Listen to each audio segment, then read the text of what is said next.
Hey everyone, so today we're tackling a pain that is just notoriously stubborn, sciatica. You know the one, that shooting, radiating pain that can make your life an absolute misery.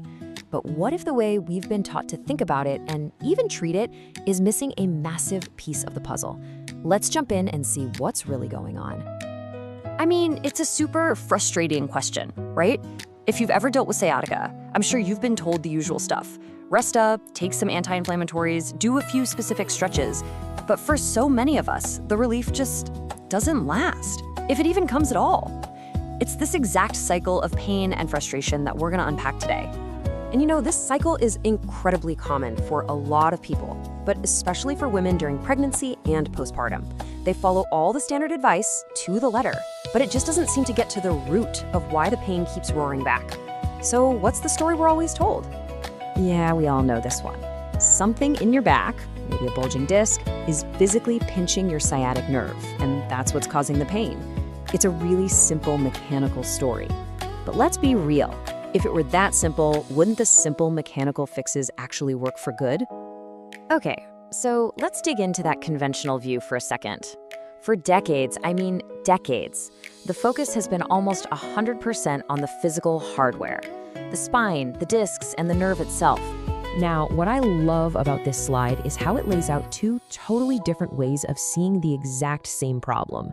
Over on the left, you've got the structural story. That's the one we all know, where the compressed nerve is the bad guy, and the whole goal is just to unpinch it. And look, it's not that it's wrong, it's just incomplete. But on the right, you have the nervous system story, which, wow, it reframes the whole thing. Here, the focus is on how your brain is interpreting the situation. And the goal, it isn't just to make space, it's to help your entire system feel safe. And this leads us straight to this huge paradigm shift from Dr. Anika Anderson. Her argument is that sciatica is rarely just a hardware problem, like a faulty wire. It's much more often a software problem. It's all about how the system is running. This quote it hits the nail on the head. The structural thing, the pinch, that might be the trigger, but it's not the whole story. The real reason that pain becomes chronic and so disruptive, well, that's rooted in how the nervous system reacts to that initial trigger. This is such a brilliant analogy, right? Think about it. A leaf falls on your car, and that's the trigger, that's the pinch. But the real issue is the car alarm that starts blaring and just will not shut off long after the leaf is gone. With sciatica, your nervous system can get stuck in that same overprotective high alert mode, and that's what keeps the pain going. So here's the kicker. The conventional treatments, they often completely miss these three neurological drivers. They don't do anything about the faulty sensory info being sent to the brain. They don't fix the weird movement patterns your body adopts to try and protect itself. And they definitely don't do anything to help calm down that blaring car alarm in your nervous system. Okay, so if that's what the old treatments are missing, how do we build a better one? Well, if the problem is an overprotective nervous system stuck in threat mode, then the solution has to be about changing its mind. It's about shifting its perception from threat to safety. And that really is the million-dollar question. If we're not just trying to mechanically create more space around that nerve, then what on earth are we actually trying to do in our treatment? What's the real goal? And boom, there's the answer. This is the core philosophy right here. The real clinical goal is to create an environment where the brain feels safe enough to finally turn off that alarm. When it doesn't sense a threat anymore, it stops pumping out those powerful pain signals and finally lets the body move freely and actually heal. And this isn't just some nice-sounding idea. It's totally grounded in modern pain science. Pain isn't just a signal coming from your tissues to your brain. It's actually an output from the brain, a decision it makes based on all the info it has. And the number one question it's asking is, am I safe or am I in danger? And this right here, explains so perfectly why some of the most common treatments can actually backfire. Think about it. If your brain is already desperately trying to protect an irritated nerve, and then you start aggressively yanking on it with a stretch, what message do you think that sends?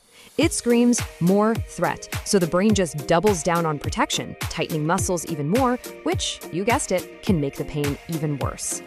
All right, so let's bring it all home. What does a treatment that's all about creating safety actually look like? How do we put this into practice and find that lasting relief we're all looking for? Well, instead of just looking at an MRI scan of your spine, this new approach looks at how your whole nervous system is behaving. Is it stuck in that fight or flight mode? How has your body changed the way it moves to compensate? Even your breathing patterns, are they contributing to a state of high alert? The goal is to give the brain better, calmer, safer information so it can finally make a new decision about the level of threat. And this isn't just a cool theory. The research is actually catching up to this.